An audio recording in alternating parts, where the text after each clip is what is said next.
അത് ഏത് ബിസിനസ് ചെയ്ത് കഴിഞ്ഞാലും നമുക്ക് പ്രശ്നങ്ങൾ വരും. നമ്മൾ അതിനെ ചവിട്ടുപടിയാക്കുന്നിടത്താണ് അതിൻ്റെ വിജയം. ഈ 1 രൂപയുടെയൊക്കെ അച്ചാർ വിറ്റ് എന്തുണ്ടാക്കാനാണ് നീ എന്നാ ഉദ്ദേശിക്കുന്നത്? അച്ചാറിന് വേണ്ടി മാത്രം ഒരു ഔട്ട്ലെറ്റ് അത് ഈ കേരളത്തിൽ ആരും ഇന്ന് വരെ ചെയ്തിട്ടില്ല. അപ്പം നമ്മളത് ചെയ്യുന്നു. ഇപ്പൊ 7 രാജ്യത്തുണ്ട്. India, New Zealand, Australia, UK, Ireland, ആഫ്രിക്കയിലേക്ക് പോകാൻ പോകണം. പിന്നെ അപ്പച്ചൻ്റെ ഡ്രൈവർ ഉണ്ട്, വണ്ടി കാര്യങ്ങള്. ഒരു പുതിയ വണ്ടിയും കൂടി വരുന്നേ.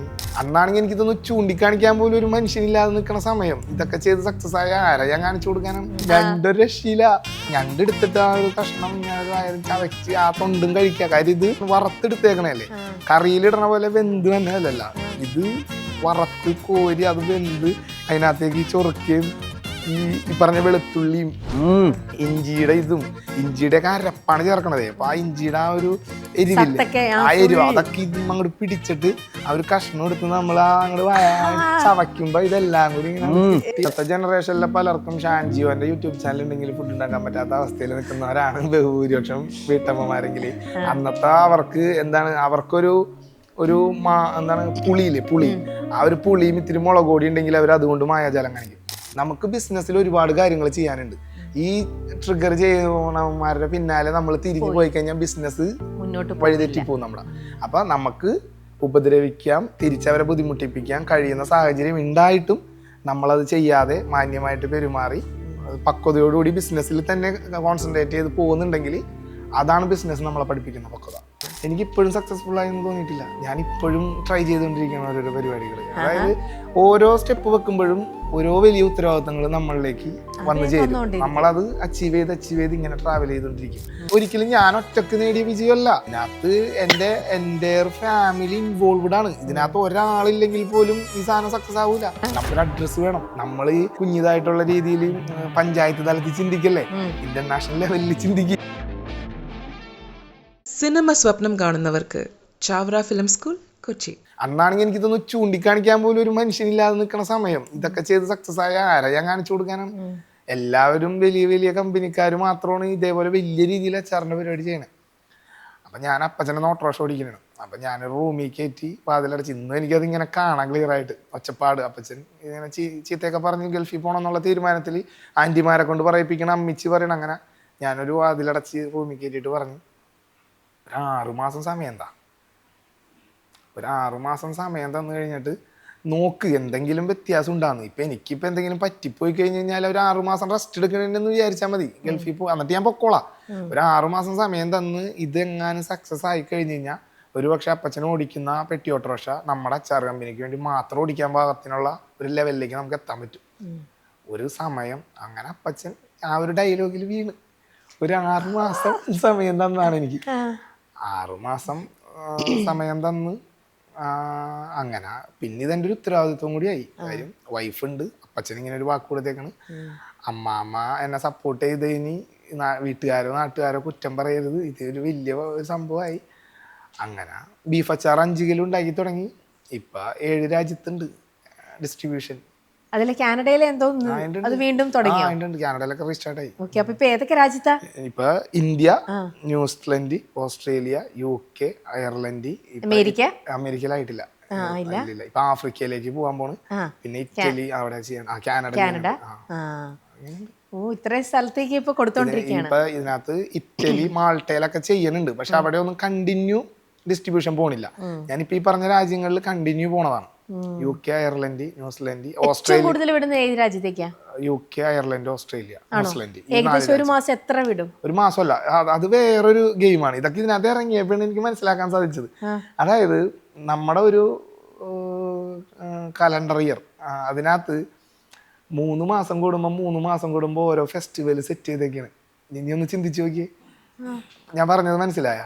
ആ 3 മാസം എന്ന് പറയുന്നത് ഇവിടെ നിന്ന് ട്രാവൽ ചെയ്ത് അവിടെ ഷിപ്പ് എത്താനുള്ള സാവകാശവും റീസ്റ്റോക്ക് ചെയ്യാനുള്ള സമയവുമാണ്. ഇതൊക്കെ ഞാൻ പഠിച്ചത് ഇതിൽ നിന്നാണ്.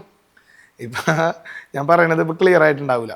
നമുക്കൊരു 3 മാസം സമയം കൊണ്ട് നമ്മുടെ ജനുവരിയിൽ നിന്ന് സാധനങ്ങൾ പ്രിപ്പയർ ചെയ്ത് ഇവിടെ നിന്ന് ഷിപ്പിൻ്റെ ഇതെടുത്ത് ഷിപ്പിൽ കയറ്റി അതൊരു 45-60 ദിവസത്തിനുള്ളിൽ ട്രാവൽ ചെയ്ത് അവിടെ നമ്മുടെ അച്ചാറോ ബാക്കിയുള്ള പ്രൊഡക്റ്റുകളോ എത്തുമ്പോഴേക്കിനും അവിടെ ഈസ്റ്റർ അല്ലെങ്കിൽ വിഷു ആയി. അതിൻ്റെ സെയിൽ കഴിഞ്ഞ് അടുത്ത ഓർഡർ തന്ന് അടുത്തത് പ്രിപ്പയർ ചെയ്ത് സ്റ്റോക്ക് ചെയ്ത് അതൊരു 90 ദിവസം 100 ദിവസത്തിൻ്റെ ഇടയിൽ അവിടെ എത്തിക്കഴിയുമ്പോഴേക്കിനും ഓണമായി. ഓണം കഴിഞ്ഞ് നമ്മൾക്ക് വീണ്ടും സ്റ്റോക്ക് അത് നമ്മൾ പ്രൊഡക്ഷൻ ചെയ്ത് പാക്ക് ചെയ്ത് റെഡിയാക്കി അവിടെ എത്തുമ്പോഴേക്കിനും ക്രിസ്മസ് ആയി. വീണ്ടും ഇത് തന്നെ റിപ്പീറ്റ്. ക്രിസ്മസിന്റെ ഇത് കഴിഞ്ഞ് വീണ്ടും പാക്ക് ചെയ്ത് റെഡിയാക്കുമ്പോഴേക്കിനും വിഷു ആയി, ഈസ്റ്റർ ആയി. വീണ്ടും ഇതിന്റെ ഒരു കളിയാണ്. അപ്പൊ ബിസിനസ് ഇതിന്റെ ഇടയിൽ ഇങ്ങനെ തന്നെയാണ് നടക്കണേ. അതൊക്കെ പഠിച്ചു അങ്ങനെ. ഓക്കെ, അപ്പൊ ഈ ആദ്യം യൂട്യൂബ് ചെയ്ത് കഴിയുമ്പോൾ അച്ഛന് ബിസിനസ്, കാരണം ഏതൊരു പാരന്റിനും എന്താ ടെൻഷനായിരിക്കും കൂടുതലും, വിഷമത്തെക്കാട്ടിലും വല്ലാത്തൊരു ശങ്ക ഉണ്ടാവും. കാരണം ഗൾഫിൽ നല്ലൊരു ജോലിയുണ്ട്, കല്യാണം കഴിഞ്ഞു, അത് വേറൊരു ഫേസിലേക്ക് നമ്മൾ ലൈഫിൽ കടന്നു. ഉടനെ മകൻ വന്നിട്ട് ഇനി ഞാൻ ജോലിക്ക് പോകുന്നില്ല, ഞാൻ ഇങ്ങനെ ഒരു സാധനം ചെയ്യുന്നു എന്നൊക്കെ പറയുമ്പോൾ ഏതൊരു അച്ഛനും സ്വാഭാവികമായിട്ട് എതിർക്കുകയുള്ളൂ ആദ്യം തന്നെ, അല്ലെ? അത് തന്നെയാണ് അവിടെ അച്ഛനും ചെയ്തത്. പക്ഷെ അതിന് തൊട്ട് മുമ്പേ യൂട്യൂബ് കണ്ടന്റും കാര്യങ്ങളൊക്കെ ആയിട്ട് ഇങ്ങനെ ചെയ്ത് നടന്നിരുന്ന സമയത്തും ഈ പറഞ്ഞ അച്ഛൻ അതിന് വെൽക്കമിങ് ആയിരുന്നോ? അതിനെ എതിർത്തില്ല. കാര്യം ഞാൻ വെക്കേഷൻ വരുമ്പോഴല്ലേ ചെയ്യണേ.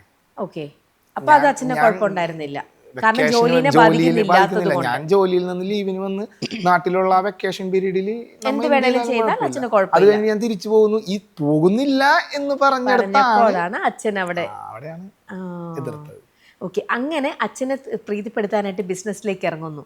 ആദ്യമേ 5 കിലോ ബീഫിലാണ് തുടങ്ങുന്നത്. അത് അമ്മമ്മയുടെ പ്രിപ്പറേഷനിലുള്ള, അത് വീട്ടിൽ തന്നെ ഉരുളിയിൽ നമ്മുടെ അമ്മയാണ് അത് ഉണ്ടാക്കിയത്. അല്ല, അന്ന് അമ്മാമ്മയാണ് ഉണ്ടാക്കിയത്. അമ്മാമയും അമ്മയും കൂടി മിക്സ് ചെയ്തിട്ടുള്ള പരിപാടി ഉണ്ടാക്കലും കാര്യങ്ങളൊക്കെ ചെയ്ത് അങ്ങനെയാണ്. അത് കഴിഞ്ഞിട്ട് ഞാനിത് അനൗൺസ് ചെയ്ത് കഴിഞ്ഞപ്പോൾ ഒരു 27 കിലോന്റെ ഒക്കെ ഓർഡർ വന്ന്. അപ്പൊ അമ്മാമ്മയുടെ പെൺമക്കളൊക്കെ വന്ന് ഞങ്ങൾ എല്ലാരും കൂടിയാണ് ഉണ്ടാക്കിയത്. ഇതൊരു രസമുള്ള പരിപാടിയായിരുന്നു.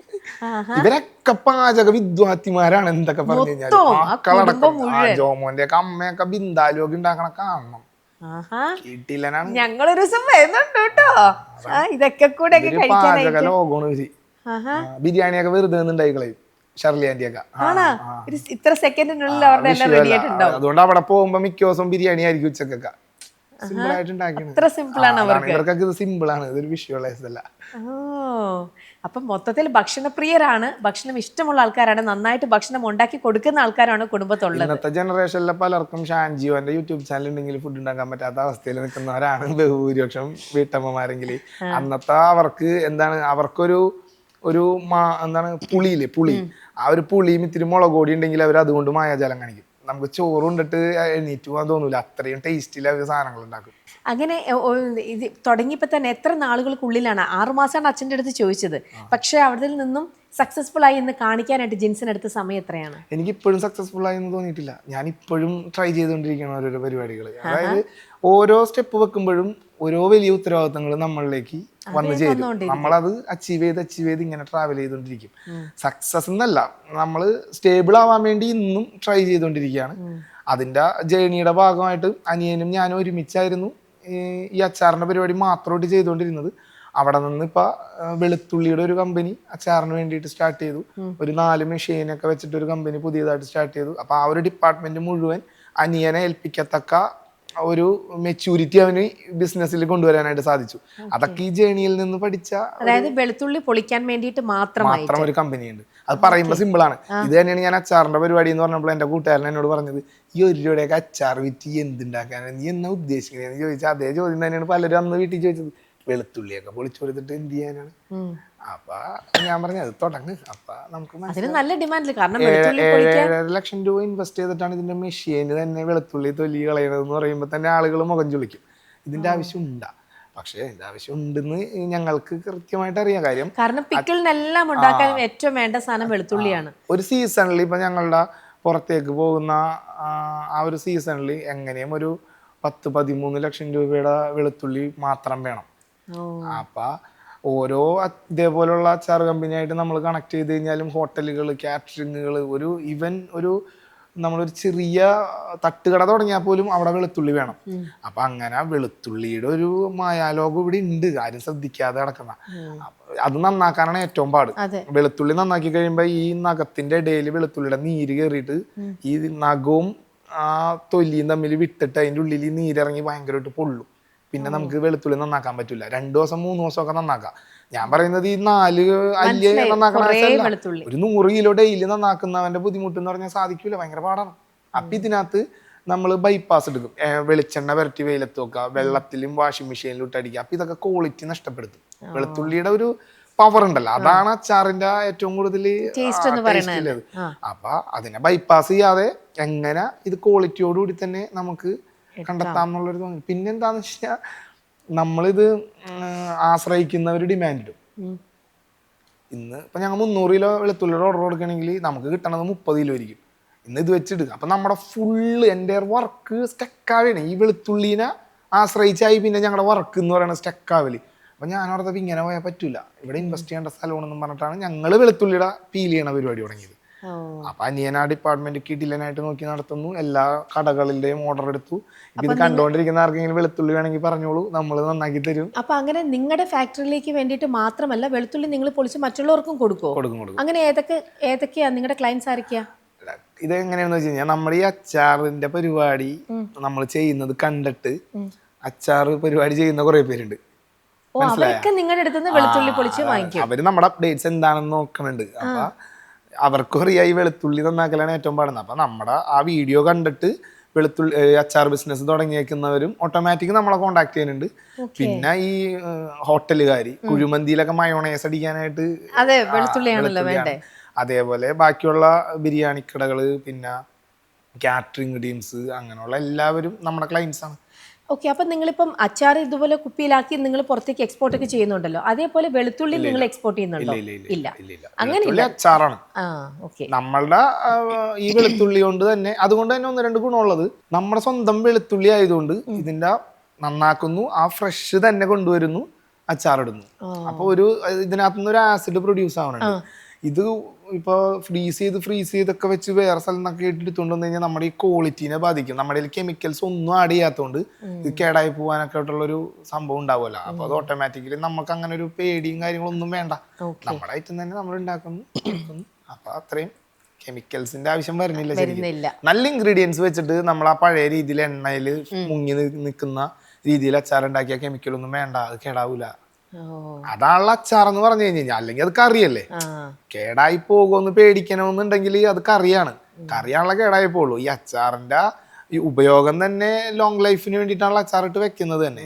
അപ്പൊ പിന്നെ അച്ചാർ കേടാവാതിരിക്കാൻ അതിനകത്ത് കെമിക്കൽ ഇറക്കാൻ നിന്ന് കഴിഞ്ഞാൽ അച്ചാർ ഉണ്ടാക്കാറുണ്ടെന്നാണ് അതിന്റെ അർത്ഥം. അപ്പൊ അച്ഛൻ അങ്ങനെ അവസാനം ഓനെ നീ പോവണ്ടെന്ന ഇവിടെ തന്നെ ഇത് കണ്ടിന്യൂ ചെയ്തോ എന്നുള്ള ഒരു ഗ്രീൻ സിഗ്നൽ തന്നത് അത് എപ്പോഴായിരിക്കും? അപ്പോ അത് കഴിഞ്ഞിട്ട് കൊറോണ വന്നല്ല. അപ്പൊ അനിയൻ ഗൾഫിലായിരുന്നു. അപ്പൊ ഞങ്ങള് അവിടെ ദുബായിൽ ഒരു പരിപാടിക്ക് പോയ സമയത്താണ് ഞാനും അമ്മാമ്മയും കൂടി അനിയനെയും കൂടി ഇങ്ങോട്ട് കൊണ്ടുവരുന്നത്. അത് കഴിഞ്ഞ് കൊറോണ വന്നു കഴിഞ്ഞപ്പോ ആർക്കും പോകാൻ പറ്റാത്ത അവസ്ഥയായി. പ്രവാസികൾക്ക് ഭയങ്കര ബുദ്ധിമുട്ട് അനുഭവിച്ച ആ സമയത്തും നമ്മളിവിടെ അച്ചാറുണ്ടാക്കിയാണ്, വീഡിയോ ചെയ്യുന്നുണ്ട്. അപ്പോൾ അച്ഛന്റെ മുമ്പിൽ കൂടെ ജിൻസൺ നടന്നു അല്ലേ? അങ്ങനെയൊന്നും നടന്നില്ല. അപ്പൊ എന്തായിരുന്നു അമ്മാമ്മയുടെ ഒരു ഡയലോഗ് എന്തായിരുന്നു? ഇതിനകത്ത് അങ്ങനെ പീട്ടുമ്പോരൊന്നുമില്ല.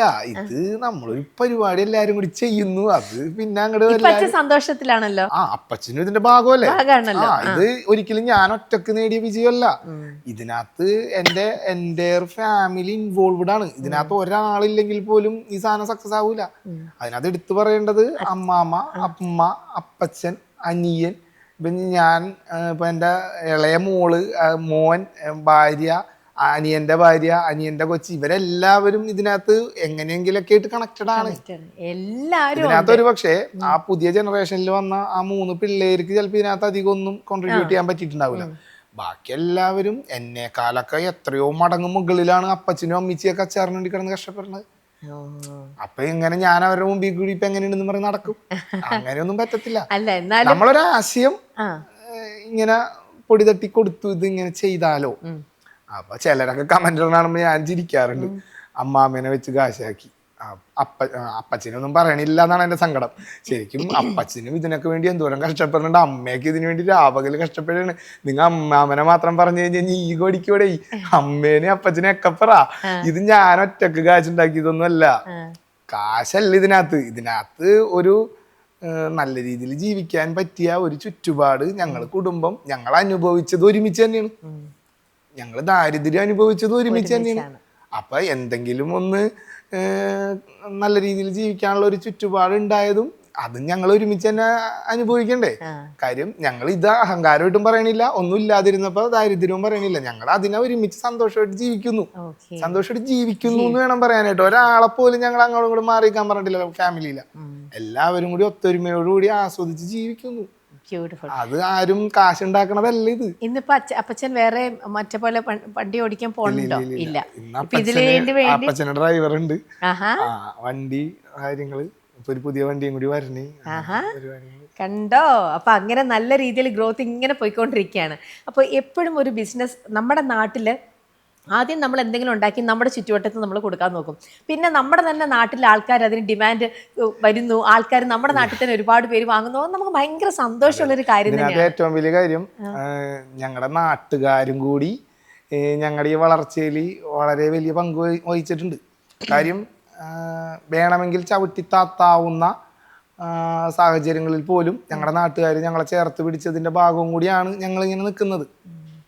മനസ്സിലാവുന്നുണ്ടോ? അത് വേണമെങ്കിൽ എല്ലാവരും കൂടി ചവിട്ടിത്താത്തി ഇല്ലാതെയാക്കി കളയാൻ പറ്റാവുന്ന ഒരു സാഹചര്യം ഉണ്ടെങ്കിൽ പോലും അതിനൊന്നും വിട്ടുകൊടുക്കാതെ ഞങ്ങളുടെ നാട്ടിലെ ഓരോരുത്തരും, മോനിക്കുട്ടൻ ചേട്ടനാണെങ്കിലും അങ്ങനെ ഓരോരുത്തരും നമ്മളെ സപ്പോർട്ട് ചെയ്തും നമ്മളോട് ഇന്നതുപോലെ ചെയ്യണം, ഇങ്ങനെ കാര്യങ്ങൾ ചെയ്യണമെന്ന് ഉപദേശിച്ചും നല്ല രീതിയിൽ ചേർത്ത് നിർത്തിയതിൻ്റെ ഭാഗവും കൂടിയാണ് അമ്മാമ്മയും കൊച്ചുമോനും ഈ അമ്മാമ്മ സ്പെഷ്യൽ അച്ചാറും. അങ്ങനെ ഇപ്പൊ നാട്ടിലെല്ലാവരുടെയും പേര് നമ്മൾ എടുത്തെടുത്ത് പറയാനായിട്ട് നിന്ന് കഴിഞ്ഞാൽ ഒരുപാട് പേരുണ്ടാവും. ഈ നാട്ടുകാരുടെ ഒരു പ്രതിനിധിയായിട്ട് ഞാൻ മോനിക്കുട്ടൻ ഞാൻ പറഞ്ഞത് അങ്ങനെ എല്ലാത്തിനും എല്ലാവരും കൂടെ ഉണ്ട്. അതൊരു വലിയ കാര്യമാണ്. അല്ലെങ്കിൽ ഒക്കെ ചവിട്ടി താത്തി ഇല്ലാതാക്കി കളയാൻ സാധിക്കുമായിരുന്നു. പക്ഷെ ഇവരൊന്നും കൈവിട്ടിട്ടില്ല നമ്മളാ. അതാണ് ഏറ്റവും വലിയ കാര്യം. അപ്പൊ ഈ ഒരു യാത്രയിൽ ഏറ്റവും കൂടുതൽ ചാലഞ്ചിങ് ആയിട്ട് തോന്നിയത് എന്തായിരുന്നു? കാരണം നാട്ടുകാരുടെ സപ്പോർട്ട് ഉണ്ടായിട്ടുണ്ട്. എന്നാലും ഇതിനിപ്പോ കാരണം എക്സ്പോർട്ട് ചെയ്യേണ്ട സമയത്തേക്കാണെങ്കിലും ഒക്കെ അതിന്റെ പേപ്പർ വർക്ക്സും കാര്യങ്ങളും അതൊക്കെ വ്യത്യാസം ഉണ്ടല്ലോ അല്ലെ? മാത്രമല്ല ഇപ്പൊ എത്രയോ രാജ്യത്തേക്കാണ് ജിൻസൺ നിങ്ങൾ അയക്കുന്നത്. അപ്പൊ ആ രാജ്യത്ത് നിന്നൊക്കെ നിങ്ങൾക്ക് കിട്ടിയ ഓർഡറും ആ ഒരു രീതിയും കൂടെ ഒക്കെ ഒന്ന് പറയോ? എങ്ങനെയാ, എവിടെ നിന്നാണ് ആദ്യം നിങ്ങൾക്ക്? അത് പറയാം. ഇതിനകത്ത് ബിസിനസ് എന്ന് പറഞ്ഞതിനെ പറ്റി എനിക്ക് അങ്ങനെ കാര്യമായിട്ടൊന്നും പറഞ്ഞ് പഠിപ്പിക്കാനൊന്നും അറിയാൻ പാടില്ല. പക്ഷെ ഞാൻ മനസ്സിലാക്കിയൊരു കാര്യം, 2 തരത്തിലാണ് നമ്മൾ ട്രിഗർ ചെയ്യുക. ഏത് ഒരു പ്രൊഡക്റ്റിനെ കസ്റ്റമേഴ്സിൻ്റെ മനസ്സിൽ ട്രിഗർ ചെയ്യുന്നത് 2 രീതിയിലാണ്. ഒന്ന്, നമ്മൾ ഇങ്ങനെ ഭയങ്കര പോപ്പുലറായിട്ടുള്ള ആളുകളെ വെച്ചിട്ട് അവർ കഴിക്കുന്നത് ഇതാണ്, അവർ കഴിക്കുന്നത് ഇത് കഴിച്ചുകൊണ്ടാണ് അവർക്ക് ഇന്ന കാര്യം നടക്കുന്നതൊക്കെ പറയുമ്പോൾ അവരെ ഫോളോ ചെയ്യുന്നതും അവരിലൂടെ ഇൻസ്പയർ ആയിട്ട് നിൽക്കുന്ന കുറേ പേര് വിചാരിക്കും ഇതാണ് സംഭവം എന്നുള്ള രീതിയിൽ ആ പ്രൊഡക്റ്റിൻ്റെ അടുത്തേക്ക് എത്തും. രണ്ടാമത്തെ കാര്യം എന്ന് പറയുന്നത് സത്യസന്ധമായിട്ട് ഇന്നതാണ് ഇതിനകത്തൊക്കെ ചേർക്കുന്നത്. അതെനിക്ക് തോന്നുന്നു ഈ ന്യൂജൻ രീതിയിലുള്ള ഒരു മാർക്കറ്റിംഗ് സ്റ്റൈലായിരിക്കണം. അച്ചാർ ഞങ്ങൾ ഉണ്ടാക്കുന്നത് ഇന്ന കാര്യങ്ങൾ കൊണ്ടാണ്, ഇന്നതൊക്കെയാണ് ഇതിനകത്ത് ചേർക്കുന്നത്, ഇന്നതൊക്കെയാണ് ഇതിനകത്ത് ചേർക്കുന്നത്, ഇതിന് ഇത്ര രൂപയ്ക്കാണ് വന്നേക്കുന്നത്, അതുകൊണ്ട് ഇതിൻ്റെ വില ഇന്നതൊക്കെ ആയിരിക്കും എന്നും പറഞ്ഞ് ഞാൻ തുടക്കം മുതലേ അച്ചാർ ഉണ്ടാക്കാൻ പഠിപ്പിച്ചു എല്ലാവരും. എന്നിട്ട് ഞങ്ങൾ പറഞ്ഞൊരു വാചകം, സമയമുള്ളവരൊക്കെ സ്വന്തമായിട്ട് ഉണ്ടാക്കുക, സമയമില്ലാത്തവർക്ക് മാത്രം അമ്മാമ്മ ഉണ്ടാക്കുന്ന അച്ചാറുകൾ അയച്ചു തരാം. അതിനകത്ത് വന്നൊരു സാധനം, ഇത് വാങ്ങിക്കാൻ ഞങ്ങളല്ല പറയണത്, വാങ്ങിക്കാനല്ല പറയണേ, സമയമുള്ളവർ ഇത് ഉണ്ടാക്കണം, നിർബന്ധമായിട്ട് ഇങ്ങനെ തന്നെ ഉണ്ടാക്കി നിങ്ങൾ കഴിച്ചോ, വീട്ടിൽ മക്കൾക്കൊക്കെ കൊടുത്തോ. സമയമില്ലാത്തത് ആരുടെയും തെറ്റല്ല. പലരും പല രീതിയിലും പല സാഹചര്യങ്ങളിലും പെട്ടുപോകുമ്പോൾ അവർക്ക് ചിലപ്പോൾ അച്ചാർ മിസ് ചെയ്യുന്നുണ്ടെങ്കിൽ അവർക്ക് മാത്രം ഞങ്ങൾ ഉണ്ടാക്കി തരാം. അങ്ങനെയാണ് ഇതിന്റെ സെയില് സ്റ്റാർട്ട് ചെയ്യുന്നത്. ഇപ്പൊ പുറത്തേക്കുള്ള മാർക്കറ്റിലേക്ക് നമ്മുടെ അച്ചാർ എങ്ങനെ എത്തിയെന്ന് ചോദിച്ചു കഴിഞ്ഞാൽ അതും ഇതുപോലെ തന്നെയാണ്. 2 തരം ട്രിഗറിങ് ആണുള്ളത്. ഒന്ന്, മാനുഫാക്ചർ ഒരു പ്രൊഡക്റ്റ് ഉണ്ടാക്കുന്നു, അത് ഇവിടുത്തെ എക്സ്പോർട്ടറിൻ്റെ അടുത്ത് പോയി പരിചയപ്പെടുത്തുന്നു. എക്സ്പോർട്ടർ ഇവിടെ നിന്ന് എക്സ്പോർട്ട് ചെയ്ത് അവിടെ എത്തിക്കുന്ന അവിടുത്തെ ഡീലറായിട്ട് സംസാരിക്കുന്നു. ഇങ്ങനെ ഒരു പ്രൊഡക്റ്റ് മാർക്കറ്റിൽ വന്നിട്ടുണ്ടെന്ന് കൊണ്ടുവരാൻ താല്പര്യം ഉണ്ടെന്ന് ചോദിക്കുന്നു. അവർക്ക് നല്ലൊരു പ്രോഫിറ്റ് ഇട്ട് കൊടുത്ത് കഴിയുമ്പോൾ അവിടെ ഉള്ള ഷോപ്പുകളിലെ ഡീലർമാരെ കണക്ട് ചെയ്യിപ്പിച്ചിട്ട് അവിടെയുള്ള ഷോപ്പുകളിലേക്ക് ഇത് എത്തിക്കാനുള്ള പരിപാടി ചെയ്യുന്നു.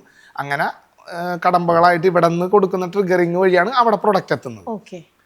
രണ്ടാമത്തെ ഒരു സാധനം എന്ന് പറഞ്ഞു കഴിഞ്ഞാൽ വളരെ ഈസി ആയിട്ടുള്ള വേയുമാണ്, പക്ഷെ അത് അങ്ങനെ എല്ലാവർക്കും കിട്ടണതുമല്ല. അവിടെയാണ് നമ്മുടെ അമ്മാമ്മ പ്രവർത്തിച്ചെന്ന് ഈ ബിസിനസ്സിൽ പറയാൻ പറ്റുള്ളൂ. അതൊന്നുമല്ല, കസ്റ്റമർ ഷോപ്പുകാരോട് ചോദിക്കുന്നു, അമ്മാമ്മ ഉണ്ടാക്കുന്ന ഒരു അച്ചാർ ഇപ്പോൾ നാട്ടിൽ വാങ്ങിച്ചിട്ടുണ്ടായിരുന്നു, നല്ല സാധനമുള്ള, അത് ഇങ്ങോട്ട് എത്തിക്കാൻ പറ്റുമെന്ന് ഒരു കസ്റ്റമർ ചോദിക്കുന്നിടത്ത് ഷോപ്പുകാർ മെൽറ്റിംഗ് ആണ്. കാര്യം ഡിമാൻഡ് കസ്റ്റമറായിട്ട് ഇങ്ങോട്ട് തരുകയാണ്. അതൊരു ഷോപ്പുകാരനെ സംബന്ധിച്ചിടത്തോളം ഏറ്റവും വലിയ കാര്യമാണ്. കാര്യം അല്ലെങ്കിൽ ഷോപ്പുകാരൻ പറയണം നല്ല സാധനമാണ്, ഒന്ന് കൊണ്ടുപോയി നോക്കുക എങ്ങനെയാണ് കഴിച്ചിട്ട്. അതൊന്നുമില്ല, കസ്റ്റമർ ഇങ്ങോട്ട് പറയാണ് അമ്മാമ്മ സ്പെഷ്യൽ എന്ന് പറഞ്ഞിട്ടൊരു പിക്കിള് ഉണ്ടല്ലോ, അത് കിട്ടുമോ? ഇല്ല, അത് എവിടെ ചോദിച്ചാൽ കിട്ടും. അപ്പൊ ഈ ഓട്ടോമാറ്റിക് ഡിസ്ട്രിബ്യൂട്ടറിൻ്റെ അടുത്ത് ഷോപ്പുകാരൻ ചോദിക്കണം ഈ അമ്മാമ്മ സ്പെഷ്യൽ എന്ന് പറഞ്ഞ അച്ചാർ ഇറങ്ങിയിട്ടുണ്ടെന്ന് കസ്റ്റമേഴ്സ് ഇപ്പോൾ കുറേ പേര് ചോദിക്കണ്ടല്ലോ. നേരെ എക്സ്പോർട്ടറിൻ്റെ അടുത്ത് ചോദിക്കണം, എക്സ്പോർട്ടർ നമ്മുടെ അടുത്ത് എത്തിയാണ്. അപ്പൊ നമുക്ക് അതെനിക്ക് കിട്ടിയ ഏറ്റവും വലിയ അത് അമ്മാമ്മയുടെ ആ ഒരു ഒറ്റ ഒറ്റ ഇതാണ് അത് ഇവിടുന്ന് നിങ്ങളുടെ പിക്കിള് വാങ്ങിക്കൊണ്ട് പോയ പോയവരും. പ്രവാസികളായിരുന്നു. അതായത് ഏകദേശം എനിക്ക് തോന്നുന്നു ഒരു 10-60,000 ബോട്ടിലൊക്കെ വിറ്റതിന് ശേഷമാണ് ഇങ്ങനെയുള്ള എൻക്വയറി എനിക്ക് വരാൻ തുടങ്ങിയത്. ഞങ്ങൾ വിറ്റേക്കുന്ന ഒരു 90% പ്രവാസികൾക്കാണ്. കാര്യം നാട്ടിലുള്ളവർക്ക് അങ്ങനെ ആവശ്യമില്ലെന്ന് തോന്നുന്നു. കാര്യം ഇവിടെ ഉണ്ടാക്കാല. ഞാൻ പറഞ്ഞില്ലേ തുടക്കത്തില് സമയമില്ലാത്തവർക്ക് മാത്രമാണ് ഞങ്ങൾ ഉണ്ടാക്കിക്കൊണ്ടിരുന്നത്. കുറച്ച് ഉണ്ടാക്കണുള്ളൂ. അത് ഇങ്ങനെ പോയി കഴിഞ്ഞതിന് ശേഷമാണ് അവിടെ നിന്ന് ട്രിഗർ ചെയ്യാൻ തുടങ്ങിയത്. അപ്പൊ എവിടുന്ന്? ഗൾഫിൽ നിന്നാണോ? ന്യൂസിലൻഡിൽ നടന്ന ആദ്യമായിട്ട് ഏറ്റവും പാട് ഫുഡ് ഐറ്റം കയറ്റി വിടാൻ ന്യൂസിലൻഡിലേക്കാണ്. ഞങ്ങളുടെ ഏറ്റവും ആദ്യം ന്യൂസിലൻഡിലേക്കാണ് സെർവ് ചെയ്തത്. അതും അവിടുന്ന് ഡിമാൻഡ് ചെയ്തിട്ട്. സൂപ്പർ. അങ്ങനെയായിരുന്നു. ന്യൂസിലൻഡ് ആദ്യം, അത് കഴിഞ്ഞ് UK, അത് കഴിഞ്ഞിട്ട് ഓസ്ട്രേലിയ, അത് കഴിഞ്ഞ് അയർലൻഡ്. അപ്പൊ ഈ പറയുന്ന രാജ്യങ്ങളെല്ലാം ഇങ്ങോട്ട് ചോദിച്ചവരാണ് എല്ലാരും. എനിക്ക് ആരുണ്ടായിട്ടാണ് ഇവിടെയൊക്കെ? ആരുമില്ല. എങ്ങനെ കണക്ട് ചെയ്യാനാണ്? എനിക്കില്ല, ആരുമില്ല. എല്ലാം റിട്ടേൺ വന്നേക്കണാണ്. സൂപ്പർ. അപ്പൊ അങ്ങനെ എത്ര രാജ്യങ്ങളാണ് ഇങ്ങോട്ട് അമ്മാമ്മയുടെ? ഞാൻ ആർട്ടിഫിഷ്യലായിട്ട് ഒരു പരസ്യം ചെയ്തിട്ട് ട്രിഗർ ചെയ്തിട്ട് നിങ്ങൾ എന്നെ കോണ്ടാക്ട് ചെയ്യൂ, ഞാൻ എൻ്റെ അച്ചാർ ഇന്ന രാജ്യത്തേക്കൊക്കെ കയറ്റി തരാം, ഒന്നും പറഞ്ഞിട്ടില്ല. അങ്ങനെ ചെയ്യാൻ എനിക്ക് അറിയാനും പാടില്ല. എല്ലാം അവിടെ നിന്ന് വന്ന എൻക്വയറീസ് മാത്രം. ഇപ്പൊ ആഫ്രിക്കയുടെ ഡീൽ ഇന്ന് നടന്നിട്ടുള്ളൂ. ഈ 18-ാം തീയതി ആഫ്രിക്കയിലേക്ക് ആയത്തിലോട് പോകും. അതും ഇത് തന്നെ. എന്താണ് ആദ്യം അയക്കാൻ പോണേ? ബീഫ്, ഫിഷ്, ചെമ്മീൻ, ചിക്കൻ, പിന്നെ ചാള. നോൺ വെജ് ആണ് കൂടുതലും. നോൺ വെജ് ആണ് കിട്ടില്ല. പക്ഷെ പല രാജ്യങ്ങളിലും വെജ് കൊണ്ടുപോകാനുള്ള സാഹചര്യമൊക്കെ ഉള്ളത് കൊണ്ട് ആദ്യമൊക്കെ പോയത് വെജാണ്. പിന്നെ ഫിഷും ചെമ്മീനൊക്കെ ചെന്ന് ഓസ്ട്രേലിയയിലൊക്കെ ഇന്ത്യൻ പോസ്റ്റ് വഴി അവിടെ ഒരു ടീം എല്ലാ വീടുകളിലേക്ക് എത്തിച്ചു കൊടുക്കാനുള്ള സിസ്റ്റം വരെ ചെയ്തിട്ടുണ്ട്. ഷോപ്പിൽ പോയി കളക്ട് ചെയ്യണ്ട. അമ്മാമ്മ സ്പെഷ്യലി ബിൻഡോ ചേട്ടൻ വഴി കണക്ട് ചെയ്ത് കഴിഞ്ഞാൽ നേരെ വീട്ടിൽ ഡോർ ഡെലിവറി. അത് ഓസ്ട്രേലിയൻ പോസ്റ്റ് വഴി. അങ്ങനെ ഓക്കെ. അപ്പൊ അങ്ങനെ ജിൻസർ വിചാരിക്കുന്നതിനെക്കാട്ടിലും വേറൊരു ലെവലിലേക്ക് ഈ എക്സ്പോർട്ടിംഗ് ഒന്നും ഞാൻ എക്സ്പെക്ട് ചെയ്തിട്ടും കൂടിയില്ല. ചിന്തിച്ച് എന്റെ ഡിക്ഷണറിയിൽ പോലുമില്ല. ഞാൻ ആലോചിച്ചിരുന്നത് ഇങ്ങനെയൊന്നല്ല. ഞാൻ ആലോചിച്ചിരുന്നത് പ്രവാസികളായി പോകുന്ന ചേട്ടന്മാർക്കും ചേച്ചിമാർക്കും കുറച്ച് അച്ചാറുണ്ടായി കൊടുക്കുക. ഇതായിരുന്നു. പെട്ടിയിൽ ഇവിടുന്ന് പോകുമ്പോ പാക്ക് ചെയ്ത് ഓരോ കൊടുക്കുക. അതേ ഉദ്ദേശിച്ചിരുന്നുള്ളൂ. അതിൽ നിന്നാണ് ഒരു ട്വിസ്റ്റ് എന്നോണം ഞാൻ എപ്പോഴും നെടുമ്പാശ്ശേരിയുടെ പുറത്ത് പോയി നിന്ന് ട്രാൻസ്പെറന്റ് പാക്കറ്റിൽ. കാര്യം ഇതിനകത്തൊരു വിശ്വസ്തതയും കൂടി വന്നല്ലോ. കാര്യം നമ്മൾക്ക് അവരുടെ മുമ്പിൽ വെച്ച് തന്നെ പാക്കും ചെയ്ത് കൊടുക്കണം. അപ്പൊ അവിടെ ചെന്ന് നിന്ന് അവർ വന്നു കഴിയുമ്പോഴാണ് ഞാൻ ആ ബുള്ളറ്റിന്റെ ബാക്കിൽ വെച്ചിട്ട് 2 കുപ്പി പ്ലാസ്റ്റിക് കവറിൽ ഇറക്കി വെക്കുന്നു, പാക്ക് ചെയ്യുന്നു, ടേപ്പ് അടിച്ചിട്ട് 2 കവറിലിട്ട് പാക്ക് ചെയ്ത് കൊടുക്കുന്നു. കാര്യം ഇതിനകത്തിന് വേറെ പലരും പല രീതിയിൽ ചിന്തിക്കുന്നവരാണല്ലോ. അപ്പൊ അതൊന്നും ഇല്ലാതിരിക്കാൻ വേണ്ടി അങ്ങനെ കൊടുത്ത് അതിങ്ങനെ കണ്ടിന്യൂ ചെയ്ത് പോയപ്പോഴാണ് ഞാൻ അടുത്ത ഭൂകമ്പം പോലെ ഒരു ബോംബ് വീട്ടിലിടുന്നത്. ഞാൻ അത്താണി സിഗ്നലിൽ നെടുമ്പാശ്ശേരിയുടെ അടുത്ത് തന്നെയായിട്ട് ഒരു അച്ചാർ കട ഇടാൻ പോകുന്നു. അച്ചാറിന് വേണ്ടി മാത്രം. ഒട്ടങ്ങി ഇവനുള്ള പൈസ മുഴുവൻ കൊണ്ടേ കളയും. എത്ര രൂപ വാടക കൊടുക്കണമെന്നാണ് വിചാരം. അവിടെ ആളെ നിൽക്കാൻ വേണ്ടേ. ഇത് ആര് മെയിൻറ്റെയിൻ ചെയ്ത് പോകും? ഇത്രയും പൈസയൊക്കെ വാടക എങ്ങനെ കൊടുക്കും? ആനയാണ് ചേനയാണ്. എന്റെ പൊന്നേ, വീണ്ടും റൂമിനകത്ത് അടച്ചുപൂട്ടി ഇരുന്നു. ഞാൻ പറഞ്ഞു അതങ്ങനെയല്ല, നമുക്കൊരു അഡ്രസ് വേണം. നമ്മൾ ഈ കുഞ്ഞിതായിട്ടുള്ള രീതിയിൽ പഞ്ചായത്ത് തലത്തിൽ ചിന്തിക്കല്ലേ, ഇന്റർനാഷണൽ ലെവലിൽ ചിന്തിക്കുക. അപ്പൊ ഞാൻ പറഞ്ഞു അച്ചാറിന് വേണ്ടി മാത്രം ഒരു ഔട്ട്ലെറ്റ്, അത് ഈ കേരളത്തിൽ ആരും ഇന്ന് വരെ ചെയ്തിട്ടില്ല. അപ്പൊ നമ്മളത് ചെയ്യുന്നു. അത് വേണോ? ഞാൻ ചെയ്യുന്നു. അങ്ങനെ ആ ഔട്ട്ലെറ്റ് ഇട്ടത് എത്ര വർഷം? 5 വർഷമായി. 5 വർഷമായി. 5 വർഷം അതിട്ട് രണ്ടും കൽപ്പിച്ച് അതിട്ട് കഴിഞ്ഞ് അത് ഞാൻ ഉദ്ദേശിച്ചത് ഈ ഗൾഫിൽ പോകുമ്പോ നമ്മളിവിടെ നിന്ന് വണ്ടിക്ക് പെട്രോൾ അടിച്ച് അവിടെ പോയി ഇത് കൊടുത്ത് തിരിച്ചു വരുമ്പോ വരണ ആ ഒരു ചാർജ് അവിടെ വാടകയായിട്ട് കൂട്ടാ. അന്ന് ഒരു 5-6 പേരൊക്കെ വാങ്ങിച്ചു കഴിഞ്ഞ് കഴിഞ്ഞാൽ ആയല്ലാന്നുള്ള രീതിയിൽ തുടങ്ങിയതാണ്. പക്ഷെ അതും വലിയ നല്ല രീതിയിൽ. രണ്ടാമത്തെ കട എടപ്പള്ളി ചങ്ങമ്പുഴ പാർക്ക് മെട്രോ സ്റ്റേഷന്റെ അടുത്തിട്ട്. എടപ്പള്ളിയിലത്തെ എക്സ്പെൻസ് ഒന്നും വീട്ടുകാർക്ക് വിഷയം വരുന്നില്ല. അവർക്ക് മനസ്സിലായി ഇതിൽ നിന്ന് നമുക്കത് മീറ്റ് ചെയ്യാൻ പറ്റും, എല്ലാം വരും, എല്ലാം ചെയ്യാൻ പറ്റും എന്നുള്ളത്. ഇതിൽ ഇത്രയും ഓരോന്നും വിചാരിക്കാത്ത പല പല മേഖലയിലേക്ക് ഇപ്പൊ ജിൻസനും നിങ്ങളുടെ കമ്പനിയും എത്തി. ഇതിൽ ഏറ്റവും കൂടുതൽ എപ്പോഴെങ്കിലും ഒരു പ്രശ്നങ്ങളോ അല്ലെങ്കിൽ ഒരു ടെൻഷനോ? അത് ഇതിന്റെ ഭാഗമാണ്. അത് ഏത് ബിസിനസ് ചെയ്ത് കഴിഞ്ഞ് കഴിഞ്ഞാലും നമുക്ക് പ്രശ്നങ്ങൾ വരും. നമ്മളതിനെ ചവിട്ടുപടിയാക്കുന്നിടത്താണ് അതിൻ്റെ വിജയം. അതിനെ ചവിട്ടുപടിയാക്കാന്ന് പറയുന്നത് നമ്മളെ ട്രിഗർ ചെയ്യാനായിട്ട് കുറേ പേരുണ്ടാവും. അങ്ങനെ ഇപ്പോൾ അവനങ്ങോട്ട് സൂചിച്ച് പോകണ്ട, അവനൊന്ന് മാന്താവും. അപ്പം നമ്മളതിനെ ചിരിയോടുകൂടി കാണണം. അവരോടൊന്നും ദേഷ്യം വരരുത്. അതിന്റെ ഭാഗമാണ്. എന്തെങ്കിലും ഒരു സബ്ജക്റ്റ് നമുക്കെതിരെ ഇതേപോലെ വന്നു കഴിയുമ്പോൾ നമ്മ അവരോട് വൈരാഗ്യ ബുദ്ധിയോടുകൂടി പ്രവർത്തിക്കാൻ നിന്ന് കഴിഞ്ഞ് കഴിഞ്ഞാൽ നമ്മുടെ ബാക്കി 100 കൂട്ടം കാര്യങ്ങൾ വേണമെങ്കിൽ നമുക്ക് അവരെ അടിപൊളിയായിട്ട് ഉപദ്രവിക്കാം. കാര്യം അതിനനുസരിച്ചുള്ള ആ ഒരു പൊട്ടൻഷ്യൽ നമുക്ക് ഉണ്ടെന്നുള്ള ബോധ്യം നമ്മൾക്ക് ഉണ്ടായിട്ടും നമ്മളത് അവരോട് ചെയ്യുന്നില്ലെങ്കിൽ അതാണ് നമ്മുടെ പക്വത. ബിസിനസ് പഠിപ്പിക്കുന്ന പക്വത അതാണ്. നമുക്ക് ബിസിനസ്സിൽ ഒരുപാട് കാര്യങ്ങൾ ചെയ്യാനുണ്ട്. ഈ ട്രിഗർ ചെയ്യുന്നവന്മാരുടെ പിന്നാലെ നമ്മൾ തിരിഞ്ഞു പോയി കഴിഞ്ഞാൽ ബിസിനസ് വഴിതെറ്റി പോകും നമ്മുടെ. അപ്പൊ നമുക്ക് ഉപദ്രവിക്കാം, തിരിച്ചവരെ ബുദ്ധിമുട്ടിപ്പിക്കാൻ കഴിയുന്ന സാഹചര്യം ഉണ്ടായിട്ടും നമ്മളത് ചെയ്യാതെ മാന്യമായിട്ട് പെരുമാറി പക്വതയോടുകൂടി ബിസിനസ്സിൽ തന്നെ കോൺസെൻട്രേറ്റ് ചെയ്ത് പോകുന്നുണ്ടെങ്കിൽ അതാണ് ബിസിനസ് നമ്മളെ പഠിപ്പിക്കുന്ന പക്വത. അത് എനിക്ക് ബിസിനസ്സിൽ നിന്ന് കിട്ടിയിട്ടുണ്ട്. അതുകൊണ്ട് ഞാൻ പ്രശ്നങ്ങളെ ഭയങ്കര സീരിയസ് ആയിട്ട് അതിന്റെ പിന്നാലെ അങ്ങനെ പോവാറില്ല. പ്രശ്നം നടക്കുന്നു, അതിനുള്ള പരിഹാരം കാണുന്നു, അതവിടെ നടക്കും, നമ്മ ബിസിനസ് ചെയ്ത് മുമ്പോട്ട് പോയിക്കൊണ്ടേയിരിക്കും. അങ്ങനെ പല പല രാജ്യങ്ങളിലേക്ക് പോയപ്പോഴും വേറെ ഒരു തരത്തിലുള്ള ബുദ്ധിമുട്ടുകളോ പ്രശ്നങ്ങളോ അങ്ങനെ പ്രശ്നങ്ങളൊക്കെ അതാണ് ഞാൻ പറഞ്ഞത്, നമ്മൾ പരിഹരിക്കാനുള്ള പരിപാടി ചെയ്യാ. പിന്നെ ഞാൻ പറഞ്ഞില്ലേ നേരത്തെ, ഈ എക്സ്പോർട്ടിങ് കാര്യങ്ങൾ പരിപാടി എന്ന് പറയുന്നത് എനിക്ക് കിട്ടിയ വലിയൊരു ബോണസാണ്. ഈ വർഷം കിട്ടിയ ബോണസ് അടുത്ത വർഷം നിലനിർത്താൻ വേണ്ടി ഞാൻ പരിശ്രമിക്കും. കിട്ടിയില്ലെങ്കിലും അതിൽ നമ്മൾ സങ്കടപ്പെടരുത്. നമ്മുടെ ലക്ഷ്യം ഈ പറഞ്ഞ അച്ചാറുണ്ടാക്കാൻ പറ്റാൻ ടൈമില്ലാതെ വിഷമിക്കുന്ന പ്രവാസികൾക്ക് നല്ല അച്ചാറുണ്ടാക്കി കൊടുക്കുക. അതൊരു 5-10 ബോട്ടിലാണെങ്കിൽ അത് കൃത്യമായിട്ട് കൊടുക്കുക എന്നുള്ളതാണ് നമ്മുടെ ലക്ഷ്യം. ഇത് നമ്മുടെ ബോണസാണ്. ഇത് വരും, ഓർഡർ വരട്ടെ, ഉണ്ടാക്കി കൊടുക്കാം. ഇതിനകത്ത് കോൺസെൻട്രേറ്റ് ചെയ്യാം, ഇതിൽ കോൺസെൻട്രേറ്റ് ചെയ്യണം. ഏത് പ്രവാസികൾക്ക് അച്ചാറുണ്ടാക്കി കൊടുക്കുക എന്നുള്ളതാണ്. അല്ലെങ്കിൽ അച്ചാറുണ്ടാക്കാൻ സമയമില്ലാത്തവർക്ക്, നല്ല ഫുഡ് കഴിക്കാൻ സമയമില്ലാത്തവർക്ക് അച്ചാറുണ്ടാക്കി കൊടുക്കുക എന്നുള്ളതാണ് നമ്മുടെ എയിം. അത് ഇന്ന് 10 ആണെങ്കിൽ നാളെ 20 പേരെ കണ്ടെത്താൻ ശ്രമിക്കുക. ആ 20 പേര് 25 പേരോട് പറഞ്ഞ് അത് 45 ആക്കാൻ ശ്രമിക്കുക. അതിന് വേണ്ടിയിട്ട് വേണ്ടത് ക്വാളിറ്റിയാണ്. ക്വാളിറ്റിയിൽ പ്രൊഡക്റ്റ് ഉണ്ടാക്കി എത്തിക്കാൻ ശ്രമിക്കുക. എന്തെങ്കിലും ക്വാളിറ്റിയിൽ മിസ്റ്റേക്ക് വരാം, സാഹചര്യം മനുഷ്യനാണ്, എന്തെങ്കിലും ഉണ്ടാവും, അതിന്റെ ഉത്തരവാദിത്വം നമ്മെ ഏറ്റെടുക്കുക.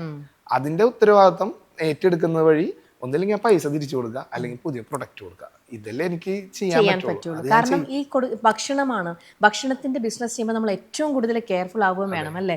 കാരണം ഫുഡ് പോയിസൺ വരാം, എന്തെങ്കിലുമൊക്കെ കേട് വരാം. നമ്മൾ എത്ര ശ്രദ്ധിച്ചാലും എന്തെങ്കിലും ചെറിയൊരു പാവപ്പെട്ട അത് വന്നു കഴിഞ്ഞാൽ അതിന്റെ ഉത്തരവാദിത്വം, അതായത് ഇപ്പൊ കേടായിപ്പോയി, പൂപ്പലായിപ്പോയി, ഞാൻ പറഞ്ഞ 4 മാസത്തിനുള്ളിൽ അത് പൂത്തുപോയി, പുതിയത് വരും. നിങ്ങളത് പകുതി കഴിച്ചോ അതൊന്നും എനിക്ക് വിഷയമുള്ള കേസല്ല. എന്നെ എനിക്ക് അതിന്റെ ഫോട്ടോയോ അല്ലെങ്കിൽ എനിക്കത് കാണുകയും കൂടി വേണ്ട. നിങ്ങൾ എന്നെ പറ്റിക്കില്ലെന്ന് എനിക്ക് വിശ്വാസമുണ്ട്. കാര്യം നിങ്ങളല്ലാതെ വേറെ ആരാണ് എന്നെ ഇവിടെ ഇരുത്തുന്നത്?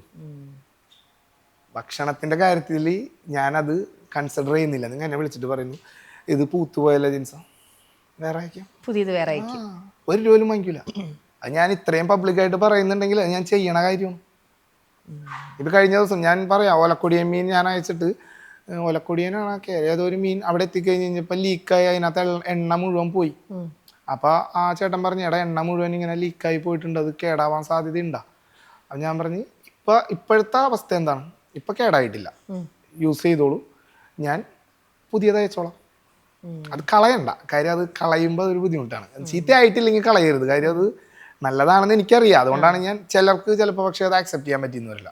ലീക്ക് ആയതുകൊണ്ട് എനിക്ക് ഉപയോഗിക്കാൻ ബുദ്ധിമുട്ടുണ്ടെന്ന് പറഞ്ഞാൽ, അപ്പൊ അത് പറയാൻ ബുദ്ധിമുട്ടായതുകൊണ്ടാണ് ഇങ്ങനെ പറഞ്ഞത്. ഞാൻ അതിനെ ഇങ്ങനെ മറുപടി കൊടുത്ത് കളയരുത്. അത് ഭക്ഷണ സാധനമാണ്, യൂസ് ചെയ്യാൻ പറ്റുന്നതാണെങ്കിൽ യൂസ് ചെയ്തോളൂ. എന്തായാലും ഞാൻ പുതിയത് നിങ്ങൾക്ക് അയച്ചേക്കാം. ഓക്കെ. ഇതിൽ നിങ്ങളുടെ പ്രൊഡക്റ്റിൽ ഒരുപാടുണ്ടല്ലോ, നോൺ വെജിൽ തന്നെ ഏറ്റവും കൂടുതൽ ഡിമാൻഡ്, ഏറ്റവും കൂടുതൽ നിങ്ങൾ ചെമ്മീനാണ്. ചെമ്മീന്റെ ഫ്ലേവർ വേറെ ഒന്നിനും അങ്ങനെ കിട്ടൂല. ചെമ്മീൻ വേറെ സാധനമല്ലേ, അത് നമ്മൾ കഴിക്കണം. ചെമ്മീൻ ഇഷ്ടമുള്ളവർക്കാണ്. ഇപ്പൊ ചെമ്മീൻ എന്നും പറഞ്ഞിട്ട് എല്ലാവർക്കും ഇഷ്ടപ്പെടണമെന്നില്ല. അവർക്ക് ചിലപ്പോൾ മീനായിരിക്കും, അല്ലെങ്കിൽ ബീഫായിരിക്കും. ബീഫിന് മാത്രം, എന്തിന് മട്ടന് മാത്രം ഫാൻസ് ഉണ്ട്. ഞണ്ട് ഞങ്ങള് സൈറ്റിൽ പോലും ഇടൂല വിൽക്കാനായിട്ട്. അതിനനുസരിച്ചുള്ളത് കിട്ടണില്ല, പ്രീ ബുക്കിംഗ് ആണ്. അപ്പൊ ഉണ്ടാക്കി കഴിഞ്ഞ് അത് പാക്ക് ചെയ്യുമ്പോഴേക്കിനും സെല് ചെയ്ത. ഇത് ഈ പ്രാവശ്യം കുറച്ച് ഉണ്ടാക്കിയിട്ടുണ്ട്, അതൊന്ന് സൈറ്റിൽ ഇടണം എന്നൊരു ആഗ്രഹമുണ്ട്. ഈശ്വര, ഇതിനെ ചുറ്റിപ്പറ്റി തന്നെ ഇതെന്താണെന്ന് ഞാൻ ഉണ്ടാക്കണതിനകത്ത് 1/2 കിലോ ഞണ്ട് ഞാൻ തന്നെ തിന്നും. അടിപൊളിയാണെന്ന്. ഞണ്ടൊരു രക്ഷയില്ല. ഞണ്ട് പ്രേമികൾ ഉണ്ടല്ലോ, അവർക്ക് ഇത് ഭയങ്കര. ഞണ്ട് എടുത്തിട്ട് ആ ഒരു കഷ്ണം ഞാനത് ചവച്ച് ആ തൊണ്ടും കഴിക്കുക. കാര്യം ഇത് വറുത്തെടുത്തേക്കണല്ലേ, കറിയിലിടണ പോലെ വെന്ത് തന്നെ അല്ലല്ല. ഇത് വറുത്ത് കോരി അത് വെന്ത് അതിനകത്തേക്ക് ഈ ചൊറുക്കയും ഈ പറഞ്ഞ വെളുത്തുള്ളിയും ഇഞ്ചിയുടെ ഇഞ്ചിയുടെ ഒക്കെ അരപ്പാണ് ചേർക്കണത്. അപ്പൊ ആ ഇഞ്ചിയുടെ ആ ഒരു എരിവില്ലേ, സത്തൊക്കെ, ആ എരിവ് അതൊക്കെ ഇതും അങ്ങോട്ട് പിടിച്ചിട്ട് ആ ഒരു കഷ്ണം എടുത്ത് നമ്മൾ അങ്ങോട്ട് ചവയ്ക്കുമ്പോ ഇതെല്ലാം കൂടി ഇങ്ങനെ അങ്ങോട്ട് കിട്ടി ആ തൊണ്ടടക്കം നമുക്ക് ഇപ്പൊ വരും ഞണ്ടിന്റെ ഓർഡർ. കൊള്ളാം. അപ്പൊ അങ്ങനെ സൂപ്പർ ആയിട്ട് ഇനിയും ഇതിനെ ചുറ്റിപ്പറ്റി എന്താ പറയാ, ഇതിനകത്ത് ശ്രദ്ധിക്കേണ്ട കാര്യം, ഞാനിപ്പോ ബിസിനസ് ആണ് ഉദ്ദേശിക്കണമെങ്കിൽ ഇവിടെ ഞാൻ പറയേണ്ടത് എനിക്ക് എപ്പോഴും അവൈലബിൾ ആയിട്ടുള്ള ഏതെങ്കിലും ഒരു അച്ചാറിനെ പറ്റിയാണ്. എന്റെ ഇല്ലാത്ത ഞണ്ടിനെ പറ്റിയാണ് ഞാൻ ഈ ഇവിടെ പറഞ്ഞത്. കാര്യം അത് വേറെ സാധനമാണ്. ഇനി നോക്കിക്കോ, ഇനി അടുത്ത പ്രാവശ്യം ഞാൻ ജിൻസിനെ കാണുമ്പോഴത്തേക്ക് ജിൻസൻ തന്നെ പറയും, ഇപ്പൊ ഞാൻ തന്നെ ഫിഷ് ഇതിന് വേണ്ട പ്രോൺസിന്റെ ഒരു ഫിഷിന്റെ മറ്റേത് ഇതിനൊക്കെ നിങ്ങൾ തന്നെ ഓരോരോ ഏരിയ വാങ്ങി അതങ്ങ് വളർത്തി, അപ്പൊ നിങ്ങളുടെ തന്നെ പ്രൊഡക്റ്റ് വളർത്തി നിങ്ങൾ തന്നെ അങ്ങനെ വലിയൊരു സംരംഭമായിട്ട്. ഞങ്ങള് അച്ചാറിടുന്ന ചെമ്മീനൊന്നും അങ്ങനെ വളർത്താൻ പറ്റണ ചെമ്മീനല്ല, അത് കായൽ ചെമ്മീനാണ്. അത് ഈ നിലാവിനനുസരിച്ചൊക്കെ കരയിലേക്ക് കയറി വരികയും അത് കായലിൽ തന്നെ പ്രത്യുൽപാദനം നടത്തി ഇറങ്ങിപ്പോവുകയും ചെയ്യുന്ന ഞങ്ങൾ വളർത്തു ചെമ്മീൻ വെച്ചിട്ട്. അതാണ് ഇതിന് ഇത്രയും ടേസ്റ്റ്. നാച്ചുറൽ ആണ്, ഒരിക്കലും വികസിപ്പിച്ചെടുത്ത ചെമ്മീനോ എപ്പോഴും അവൈലബിൾ ഉള്ള ചെമ്മീനോ അല്ല ഞങ്ങൾ അച്ചാറിടണത്. ഇല്ലെങ്കിൽ ഔട്ട് ഓഫ് സ്റ്റോക്ക് എഴുതിയിട്ട് ഞങ്ങൾ വേണമെങ്കിൽ ഞങ്ങൾക്ക് അവൈലബിൾ ആണ്, ശരിയല്ലേ? എപ്പോ വേണമെങ്കിലും ചെമ്മീൻ കിട്ടാവുന്ന രീതിയിൽ ഇപ്പൊ മാർക്കറ്റിൽ ചെമ്മീൻ അവൈലബിൾ ആണ്, ഞങ്ങൾ അത് എടുത്തിടൂല. അമ്മാമ്മ പറഞ്ഞിട്ടുണ്ട് ചൂടൻ ചെമ്മീനാണ് ഇതിന്റെ ആള്, അതിനാണ് ആ ഒരു സത്തുള്ളത്. അതിങ്ങനെ വറുത്ത് കഴിയുമ്പോ അതിന്റെ അവസാനം ഒരു കിട്ടുന്ന ഒരു കളി എന്ന് പറഞ്ഞിട്ടുള്ള ഒരു സാധനമുണ്ട്. ഈ കളി എല്ലാം കൂടി കോരി എടുത്തിട്ട് ഈ അച്ചാറിലേക്ക് ചേർത്ത് കൊടുക്കുന്ന ഒരു പരിപാടി ഉണ്ട്. അപ്പൊ ഈ ഗ്രേവിയിലടക്കം ഈ ചെമ്മീന്റെ ആ ഫ്ലേവർ ഇങ്ങനെ തിങ്ങി നിൽക്കും. അതിൽ നിന്ന് ഇങ്ങനെ കോരി എടുത്തിട്ട് ആ വെള്ളയപ്പത്തിലൊക്കെ ഇട്ടിട്ട് ആ വെള്ളയപ്പം കൂടി കഴിക്കുമ്പോ കിട്ടുന്ന ഒരു സുഖം. അതാണ് എനിക്ക് ഇവിടെ ഫീൽ ചെയ്യാം. എനിക്ക് ഇപ്പൊ ആ ടേസ്റ്റ് ഞാൻ അത്രയും വലിയ ചെമ്മീൻ ലവറല്ല, പക്ഷെ എന്നാൽ ഈ പറയണ കേൾക്കുമ്പോ തന്നെ ഈ ചെമ്മീൻ അച്ചാറ് കിട്ടൂല അങ്ങനെ. അതങ്ങനെ അങ്ങനത്തെ ചെമ്മീനാണ് അത് കുറെയൊക്കെ ഞങ്ങളെ ഈ എന്താണ് ഭൂപ്രകൃതിയും കൂടി നമുക്ക് ഗുണം ചെയ്തിട്ടുണ്ട് ഈ ബിസിനസ് എന്ന് പറയുന്ന പോലെയാണ്. ഞാനൊരു ഇടുക്കിക്കാരനോ വയനാടുകാരനോ ആണെങ്കിൽ ഒരു പക്ഷെ എനിക്ക് ഇതേപോലെ ഇത്രയും ടേസ്റ്റുള്ള ചെമ്മീൻ അച്ചാർ ഉണ്ടാക്കി കൊടുക്കാൻ പറ്റിയെന്ന് വരില്ല. എറണാകുളം ജില്ലയിൽ വൈപ്പിൻ, പറവൂരി, ഈ പറഞ്ഞ മേഖലകളിൽ ചെറായി ഒക്കെ ആയതുകൊണ്ടാണ് ഈ ചെമ്മീൻ കിട്ടണത്. ഈ ചെമ്മീൻ എല്ലാ സ്ഥലത്തും കിട്ടണ ചെമ്മീനല്ല. മാള, പുത്തമ്പേലിക്കര ആ ഒരു ഏരിയയിലാണ് കെട്ടുകളിലും ഇവിടെയാണ് ഈ ചെമ്മീൻ വന്ന് കയറണത്. ഇത് നിലാവ് നിലാവുള്ള സമയത്ത് വന്ന അങ്ങനെ എന്തൊക്കെ പരിപാടി ഉണ്ട്. അതുകൊണ്ട് ചെമ്മീനൊക്കെ ഔട്ട് ഓഫ് സ്റ്റോക്ക് ആയി പോയി കഴിഞ്ഞാൽ പിന്നെ ഒരു കഴിഞ്ഞ സീസണിൽ ഒരു 5-6 ലക്ഷം രൂപയുടെ ചെമ്മീൻ്റെ അച്ചാറ് ക്യാൻസൽ ചെയ്യേണ്ടി വന്നിട്ടുണ്ട്. കിട്ടൂല. അപ്പൊ ഇല്ലെന്ന് തന്നെ പറയണം, വേറെ ഓപ്ഷൻ ഇല്ല. വേണമെങ്കിൽ അപ്പോഴും ഞങ്ങൾക്ക് മറ്റേത് അവൈലബിൾ ആണ്, എടുത്തിട്ടിട്ടില്ല. ക്വാളിറ്റിയിൽ ഒരു കോംപ്രമൈസും നിങ്ങൾ ഇല്ലെന്ന് പറയും. ചെമ്മീൻ അച്ചാറ് ഇല്ല, കാരണം നിലാവല്ല. അവര് ചോദിക്കും നിലാവ, ഏത് നിലാവ് പറഞ്ഞു. ഇവിടെ ഇങ്ങനെ കുറച്ച് ഭൂപ്രകൃതിയൊക്കെ വെച്ചിട്ടുള്ള പരിപാടിയാണ്. അതുകൊണ്ട് അപ്പൊ ബിസിനസ് ഇത്രയും ബിസി ആയിട്ട് പോയിക്കൊണ്ടിരിക്കുമ്പോ ഇപ്പൊ പഴയ പോലെ യൂട്യൂബ് കണ്ടന്റ് ഒന്നും അത്ര ഫ്രീക്വന്റ് ആയിട്ട് ചെയ്യാൻ പറ്റുന്നില്ലേ? ഇല്ല, അതിന്റെ കാരണം ഞാൻ നേരത്തെ പറഞ്ഞില്ലേ, ബിസിനസ് അല്ല അതിന്റെ കാരണം. കണ്ടന്റ് കിട്ടണില്ല നല്ലത്. അതുകൊണ്ടാണ് ഞാൻ വിചാരിച്ചു ബിസിനസ്സിൽ ബിസി ആയതുകൊണ്ട് കണ്ടന്റ് കുറഞ്ഞതായിരിക്കും. സിസ്റ്റമാണ്, ഞാൻ പക്കാ സിസ്റ്റമാറ്റിക് ആയിട്ട് തന്നെയാണ് അതിനെ കണ്ടിട്ടുള്ളൂ.